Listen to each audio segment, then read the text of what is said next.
Bom, meus irmãos, graça e paz da parte de Cristo Jesus a todos. Estamos dando início, não ao culto, o culto já iniciou, já louvamos o Senhor, já lemos a sua palavra, já oramos ao Senhor, já experimentamos da comunhão e agora especificamente vamos dar início ao estudo nosso panorâmico. Você que já tem desde janeiro acompanhado conosco aqui na IPA, ou já acompanhou as gravações do canal, você tem sido abençoado com toda certeza com esse estudo. Só retificando a informação que passei antes, na realidade, no YouTube nós temos do Evangelho de Mateus em diante. Nós não gravamos do livro de Gênesis em diante. Se você quiser, nós temos esse material todo à disposição e podemos repassar aos irmãos que tiverem interesse para estudarmos. Esse mês inteiro agora de setembro, nós aqui na IPA vamos nos deter a mergulhar um pouco mais nesse estudo do livro de Atos, que poderia ser muito tranquilamente chamado Evangelho de Atos, tendo em vista a sua característica continuada de relato das obras de Jesus, mas agora sob a direção do Espírito Santo de Deus concedido à igreja em Atos capítulo 2. E como nós vimos na semana passada, quando iniciamos esse estudo sobre o livro de Atos, o livro de Atos é um registro de Lucas, não é? Que era um discípulo de Paulo, este Saulo que acabamos de ler, o relato de sua conversão em Atos 9, e ele escreve, na verdade, uma obra sobre a vida de Jesus e sobre o início da igreja em 2 volumes. O primeiro é o Evangelho de Lucas, é como se fosse o capítulo 1, ou então o primeiro volume de uma obra. E o segundo volume é o livro de Atos. Tanto é que o capítulo de número 1 de Atos vai nos dizer exatamente, vai nos dar essa informação que é muito importante para que possamos avançar na compreensão da mensagem de Atos. Ele diz o quê? Vamos ler todos juntos o verso 1. Escrevi o primeiro livro, ó Teófilo, relatando todas as coisas que Jesus começou a fazer e a ensinar. Então ele fala aqui de um primeiro livro que ele escreveu. Qual foi esse primeiro livro? O Evangelho de Lucas. Ok? O segundo livro é o livro de Atos. E ele dá continuidade a esse relato sobre o início da história da igreja. E nós vamos ver aqui, meus irmãos, que ele vai, então, apresentar-nos. Nós já vimos na semana passada um olhar panorâmico sobre o Evangelho o livro de Atos. E hoje nós vamos falar sobre a relação entre o livro de Atos e as epístolas. Por que é importante vermos isso? Porque o livro de Atos ele vai se desenrolando ao mesmo tempo em que cronologicamente Paulo vai plantando as igrejas. Paulo e Barnabé fazem a sua primeira e segunda viagem missionária, principalmente na segunda, quando ele se divide com Barnabé e vai então com Silas, e Barnabé vai para o outro lado com João Marcos, e eles vão então propagando o evangelho por aquelas regiões, e as cartas vão surgindo consecutivamente ao ministério deste apóstolo Paulo, que lá no capítulo 28 vai experimentar, aqui em Atos, a sua primeira prisão em Roma. E já quando ele escreve a sua última carta, quem sabe qual foi a última carta de Paulo? Cronologicamente? Segunda carta a Timóteo. É a última carta de Paulo. É quando ele já escreve, por isso que ele fala ali, Diácono Edson, combati o bom combate, completei a carreira e guardei a fé. Não é? Ele já diz nesse capítulo de número 4 da segunda carta a Timóteo assim, estou como sendo oferecido por libação. É como se ele estivesse olhando o soldado romano passando todo dia, de manhã e de tarde, ali na frente, com a foice, a espada. Você sabe que, segundo a tradição da igreja, provavelmente por volta do ano 67 ou 68 depois de Cristo, nós tivemos o martírio de Paulo. E ele foi decapitado. Não é?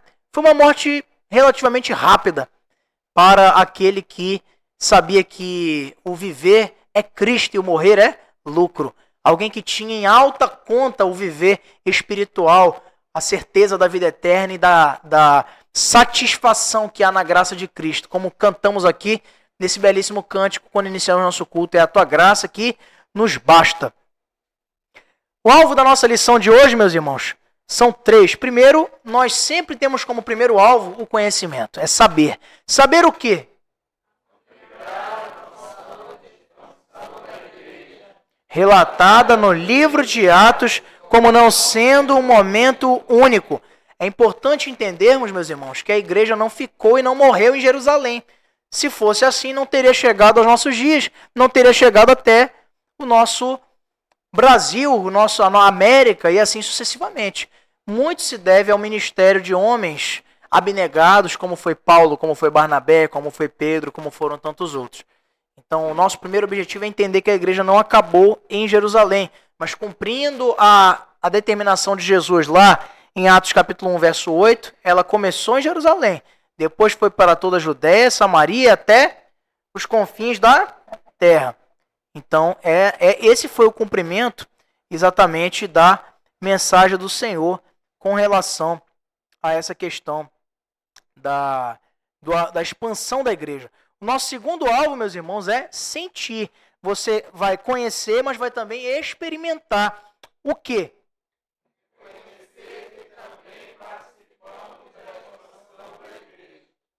Então é muito importante pensarmos nisso à medida em que o livro de Atos, como nós falamos na semana passada, ele não acabou. Ele continua sendo escrito a cada ano que passa por nós que somos os herdeiros desse legado de expansão das sementes do Evangelho no mundo.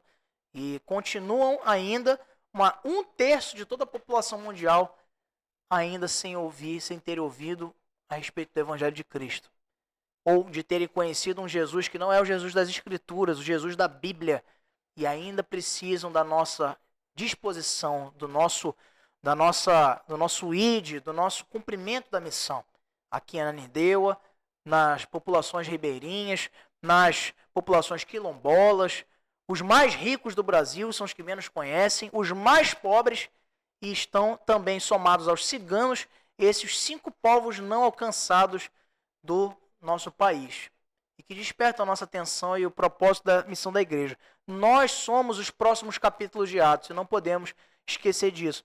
E a terceira coisa, nós vamos saber, conhecer, nós vamos experimentar, que é o sentimento, mas nós temos também que sair daqui desafiados, meus irmãos, para agirmos. Em que sentido?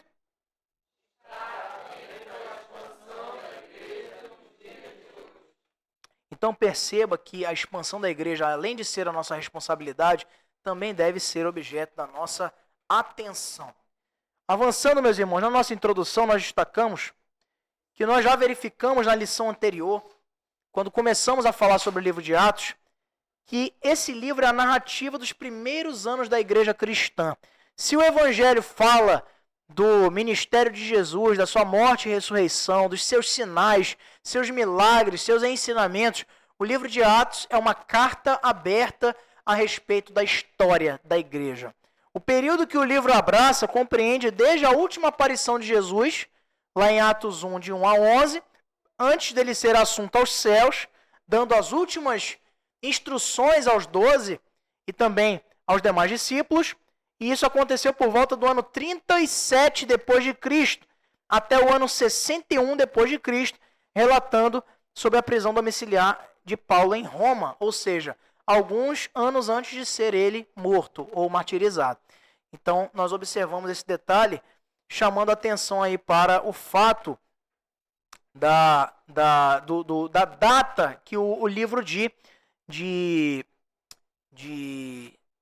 Atos dos Apóstolos é registrado. Foi no ano 61 depois de Cristo que o médico Lucas escreveu o livro de Atos, provavelmente. A história da igreja continua sendo contada por intermédio de cada um dos cristãos até hoje. E esta lição de hoje analisa a cronologia de algumas epístolas, algumas cartas vinculadas ao relato de Atos, pois elas são encaixadas aqui, pelo menos algumas delas. Algumas foram escritas em período posterior, como principalmente as cartas pastorais. Uma delas eu falei para vocês aqui, a primeira e a segunda carta de Paulo a Timóteo, provavelmente também a carta de Paulo a Tito e a Filemon. Foram cartas que ele escreve muito tempo depois aí dos acontecimentos do livro de Atos. As epístolas em Atos, primeiro destaque que a gente quer fazer hoje, meus irmãos, para facilitar o nosso entendimento, nós vamos dividir esse conteúdo em períodos menores. As datas mencionadas são aproximadas, como nós podemos observar aqui. Primeiro, nós temos os anos iniciais do livro de Atos. Nos anos iniciais do livro de Atos, nós observamos grande parte do foco do relato de Lucas voltado para quem? Um grande personagem que vimos na semana passada. São dois. Pedro. Pedro é o primeiro grande líder da igreja. E continua sendo, depois mesmo do surgimento do ministério desse grande e audacioso apóstolo chamado Paulo. Mas ambos têm um protagonismo que é inegável nesse livro de Atos. Pedro ocupa aí principalmente os 14, 15 primeiros capítulos do livro de Atos. E depois disso, não sobra mais para ninguém. É Paulo, Barnabé, Silas, e eles vão tomando conta do relato por terem sido muito responsáveis pela expansão do ministério da igreja nas regiões da Ásia Menor, no sul da Europa, região de Roma, e também na região do norte da África, ali naquelas regiões do Oriente Médio. Então nós observamos, meus irmãos, esse relato ali cronológico dos anos iniciais, voltados primeiramente para Pedro. Depois, as 3 viagens missionárias de Paulo são retratadas aí no livro de Atos, nas suas sequências, e é muito interessante observarmos que cada uma delas traz consigo os detalhes. A gente não vai se deter em cada um deles, porque o nosso tempo aqui é muito curto, mas é importante você observar que o livro de Atos ele traz os desafios de viagens missionárias. Hoje muita gente pensa que um trabalho missionário é fácil, ou que só o dinheiro, só a sua contribuição vai ser suficiente para manter um trabalho missionário, conquanto muitos são os desafios, perseguições, resistências. Você vai encontrar também compreensões erradas da pregação do evangelho, e muitas dessas coisas aconteceram, impacto no comércio, como aconteceu em Éfeso, né, na segunda viagem missionária de Paulo. Então você observa todos esses elementos aí como desafios que aconteceram e que são registrados no livro de Atos para que nós observemos a verdade, com perdão da expressão, nua e crua de como deve acontecer a plantação de igrejas, como deve acontecer o progresso do evangelho e do reino de Deus. Depois, o primeiro são os anos iniciais, divididos aí com as primeiras viagens missionárias. Depois nós vemos os anos finais de Atos. A primeira prisão de Pedro, nós vemos aí a primeira prisão de Paulo em Roma, depois as cartas de Pedro vão estar já no período final. Paulo é solto uma primeira vez e é colocado fora do cativeiro e continua o seu ministério, e depois a última prisão de Paulo, quando tem aquele episódio da ilha de Malta, onde ele é picado por uma serpente, aquela coisa toda, e depois conseguem chegar em Roma e ele fica lá preso até morrer. Há alguns historiadores, como eu disse para vocês na semana passada, que ainda dizem que entre essa primeira prisão domiciliar e a última, já em calabouços para ser ele decapitado a mando de Nero, provavelmente, ele ainda teria estado na Espanha, que era um desejo antigo dele de ter ido lá. Fato é que chegou o evangelho lá. Existem cartas pseudepígrafes que são atribuídas a Paulo, mas não são canônicas, não são neotestamentárias, e que dizem desse relato dele lá. São apenas históricas, não têm autenticidade reconhecida, e apenas para título de estudo podem ser utilizadas aí. Então esses são os relatos cronológicos.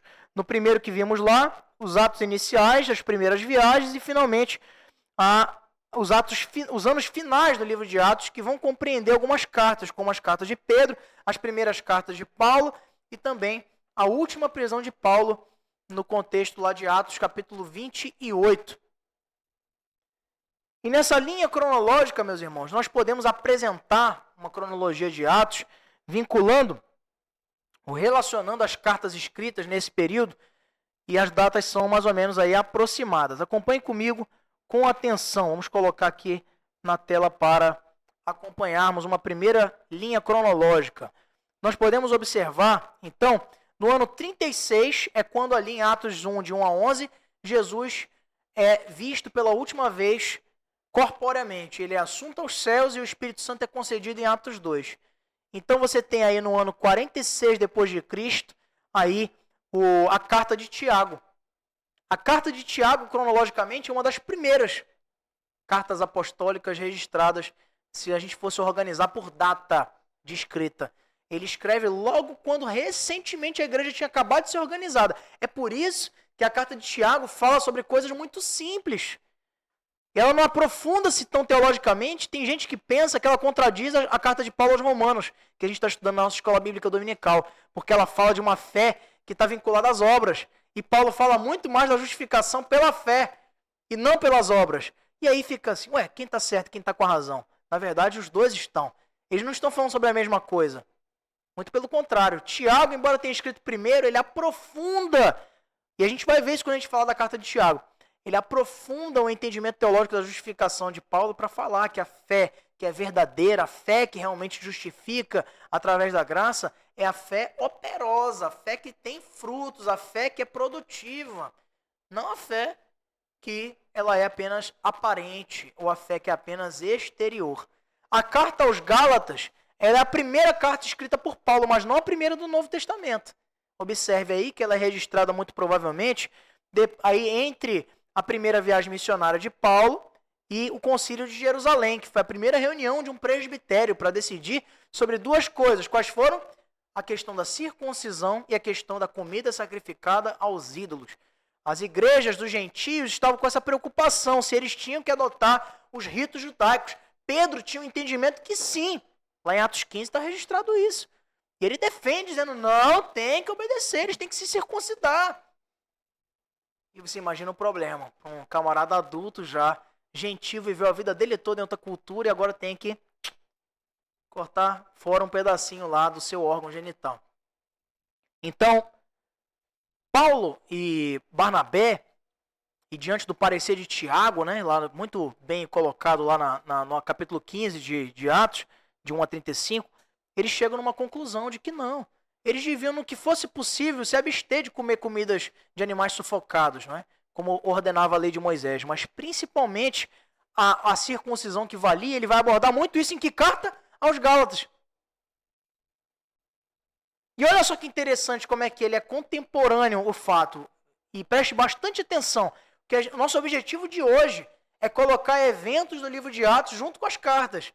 Como é que isso aconteceu? Em Gálatas, Paulo fala de um episódio em que ele estava em Jerusalém e Pedro tinha vergonha de se sentar com os gentios.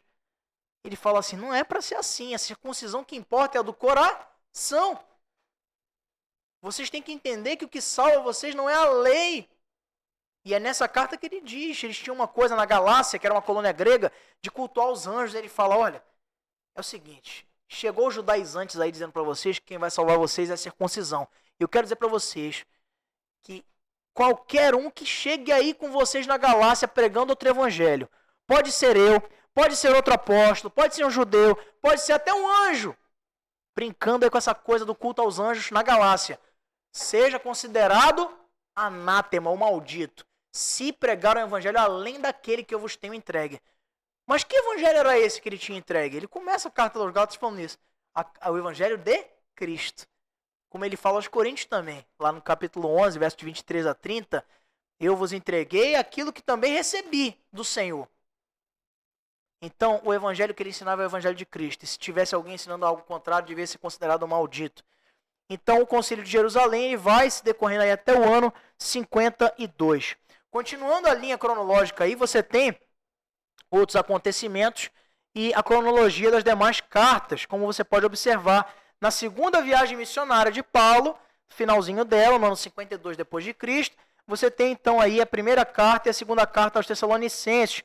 Primeira carta entre o ano 51 e 52 e a segunda carta provavelmente uns 6 meses depois, no ano 52. E por que ele escreve a segunda carta? Não vou adiantar muito aqui que a gente vai falar da carta aos Tessalonicenses, mas ele escreve para corrigir um entendimento errado que os irmãos de Tessalônica tiveram sobre a primeira carta. Porque na primeira carta ele fala da parousia. O que era a parousia, meus irmãos? Era o sentimento ansioso pelo retorno de Cristo. Quando Jesus é assunto aos céus, ele diz, eis que venho sem demora. Do mesmo jeito, e os anjos dizem para eles, né, quando eles ficam olhando para o céu esperando, já vai voltar, calma. Calma que ele já vem. E aí o que o anjo fala para eles? Varões galileus, da mesma forma como viste o Filho do Homem subir, ele descerá. Mãos à obra.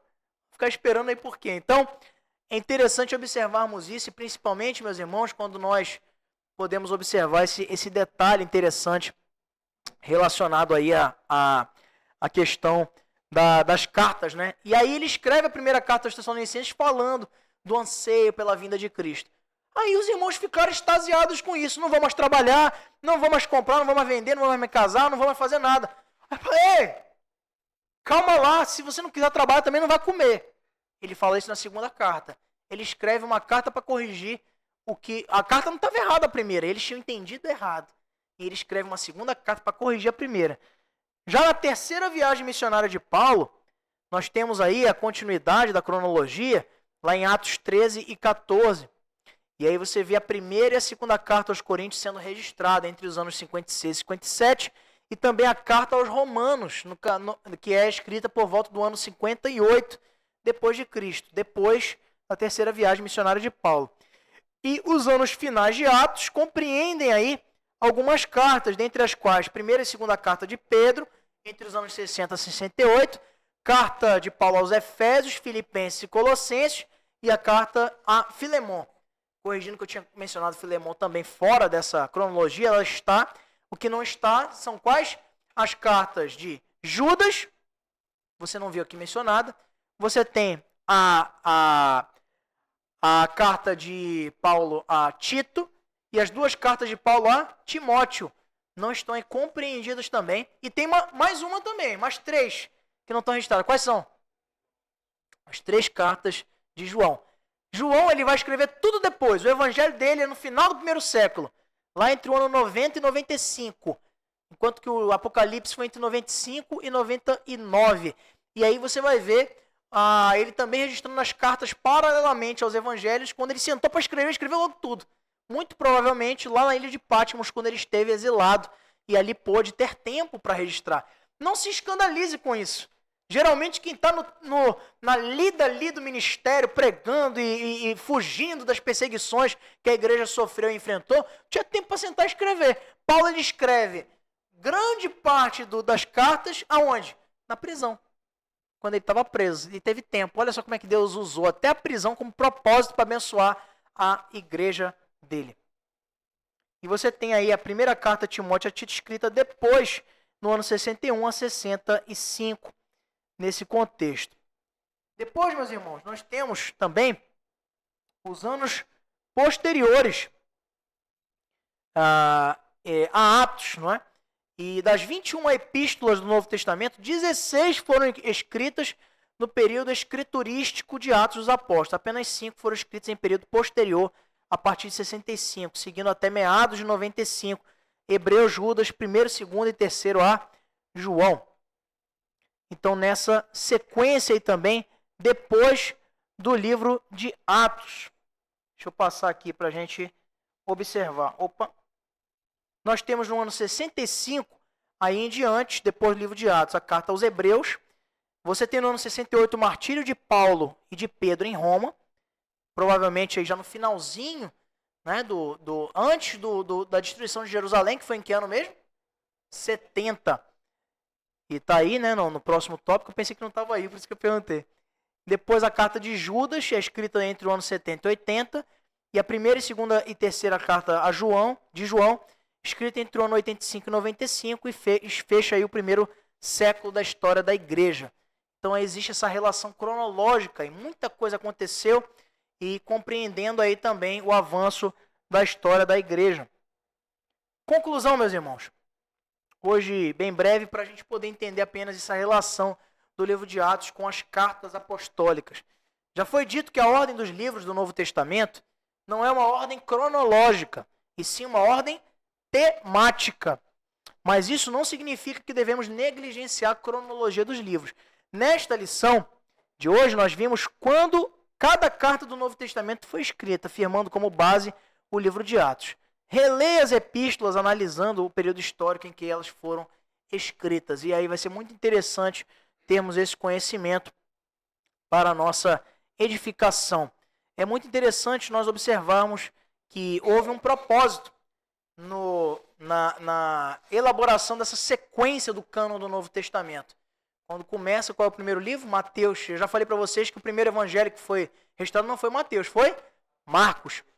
Mas por que é assim? Houve uma organização bibliográfica pelos pais da igreja para que ficasse assim. Isso não tira em nada a inspiração, a inerrância e infalibilidade da palavra de Deus, porque tudo que aqui está registrado, como o próprio Pedro registra na sua primeira carta, capítulo 2, é procedente de inspiração do Espírito Santo de Deus, e não por elucidação humana, de particular elucidação humana.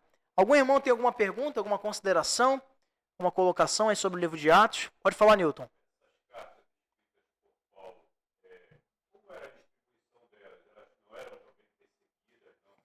Sim. Sim, olha, aproveitando essa sua pergunta muito boa, né? Se não saiu aqui no áudio, eu vou repetir. Como que eram encaminhadas, né, remetidas as cartas de Paulo? Ele contava com a ajuda, não era o próprio Paulo que escrevia. Como a grande maioria dos apóstolos do Novo Testamento, não eram eles de punho que escreviam. Algumas sim. Como, por exemplo, tem uma carta de Paulo que ele escreve de próprio punho. Qual foi? Na verdade, o finalzinho da segunda carta aos Coríntios, Paulo ele vai dizer assim, de próprio punho escrevo, né? Falando ali para aqueles irmãos. Mas tirando isso, todas as cartas ele contava com a ajuda de alguém. Você vai observar isso em muitas cartas. Veja comigo na carta de Filemon. Ele vai dizer que ele está com alguém lá escrevendo, olha só. Tito e depois Filemon. Olha só.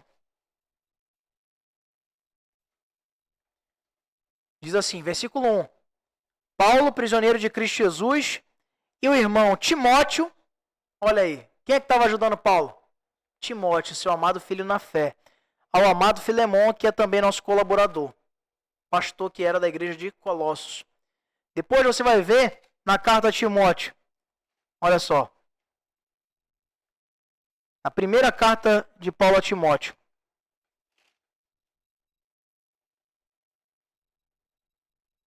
Ele já vai falar da sua própria parte. Embora, lá no finalzinho, ele vai registrar que escreve com o auxílio também. Ó. Paulo, apóstolo de Cristo Jesus, por ordem de Deus, nosso Salvador, e de Cristo Jesus, nossa esperança, a Timóteo, verdadeiro filho na fé. E já no finalzinho ele vai, com os conselhos finais, né, falar sobre esse detalhe também. Mas uma grande realidade, como você pode ver, aqui na segunda carta a Tessalonicenses, Paulo, Silvano e Timóteo, ó, 3 aí registrando. Primeira carta a Tessalonicenses também, Paulo, Silvano e Timóteo. Timóteo vai ajudar também Paulo a escrever a carta aos Colossenses, Paulo, apóstolo de Cristo Jesus, pela vontade de Deus, e o irmão Timóteo. A carta aos Filipenses, de novo, Paulo e Timóteo. A carta aos Efésios é uma carta geral.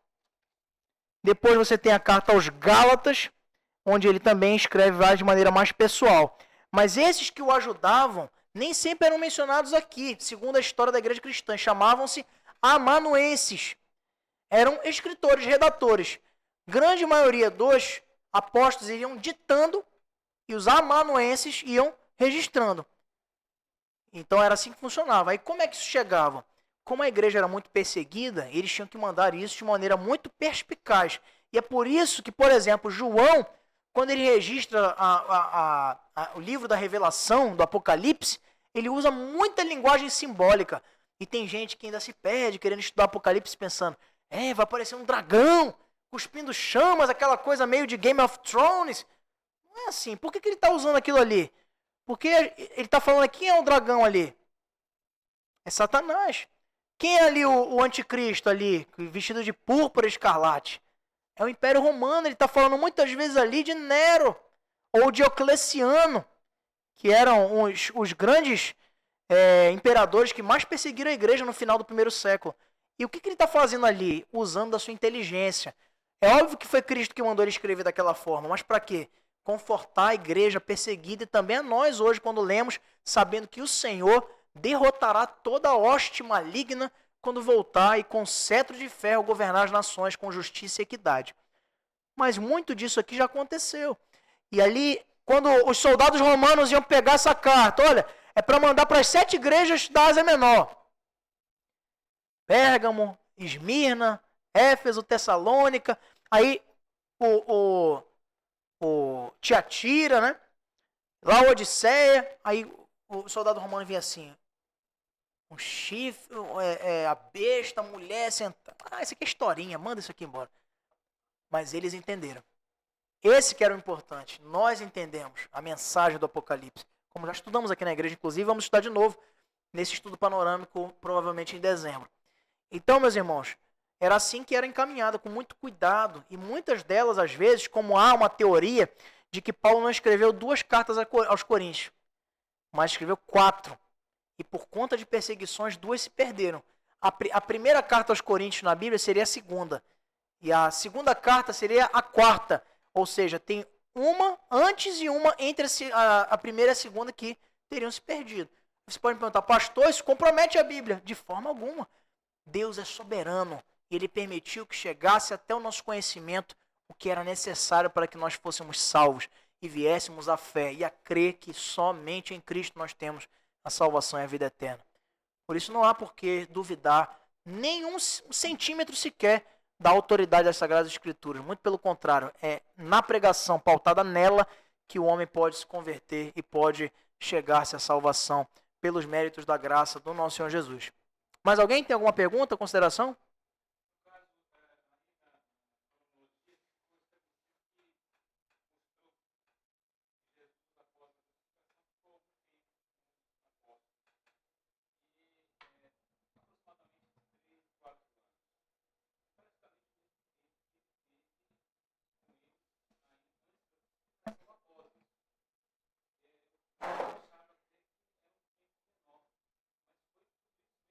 Não, foi menos.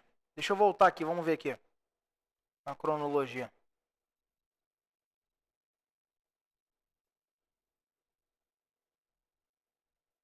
Porque a gente tem que entender o seguinte aqui, ó. O Jesus, ele morre provavelmente com 33 anos, né? Segundo a história, né? Só que o calendário gregoriano, ele foi feito para homenagear o nascimento de Jesus, depois, já que o Império Romano era cristão, lá pelo 3º, 4º século. E aí, depois de muito tempo, eles foram fazer uma recontagem histórica e falaram, opa, erramos. Na verdade, Jesus, ele nasce 4 anos antes do ano 0, né? O primeiro ano do calendário, ou seja, depois de Cristo, deveria ser a contada do nascimento de Jesus. Mas eles erraram nisso. Então, na verdade, o ano 36 aqui, você tem que subtrair aqui. Então, Jesus passou aí, não passou nem um ano com eles. Deu para entender? Porque ele vai morrer, embora com 33 anos, ele vai morrer lá pro ano 36 mesmo. Entendeu? Porque teve um espaço aí de 3 até 4 anos de delay aí, de atraso na contagem do calendário. E é por isso que, então, a partir do ano 36 aqui, seguindo o calendário, Jesus ainda passa alguns meses ainda com os discípulos e depois é assunto aos céus. Não mais do que isso. Parece aí, né, pelo calendário, tem esse detalhe aí que é só no curso teológico que a gente vai ter essa informação e passando também para os irmãos, né? Importante. Mais alguém? Ok, meus irmãos? Então a gente vai encerrando aqui o nosso estudo de hoje. Esqueci até de colocar aqui o reverendo Gabriel. Nós convidamos para que você que está nos acompanhando aqui pela primeira vez aqui na IPA, venha nos fazer outras visitas, acompanhando a evolução desse estudo. E você que está nos acompanhando no YouTube, depois aqui do nosso estudo, venha participar presencialmente, que é uma benção. Tem cafezinho, tem comunhão, tem alegria do povo de Deus. Visite o nosso site, ananindeua.ipb.org.br e também o nosso Instagram, @ipbananindeua. E nós queremos desejar que a graça do Senhor e a paz de Cristo Jesus esteja abundantemente na tua vida. Vamos ficar de pé, meus irmãos, para encerrarmos nosso culto de hoje.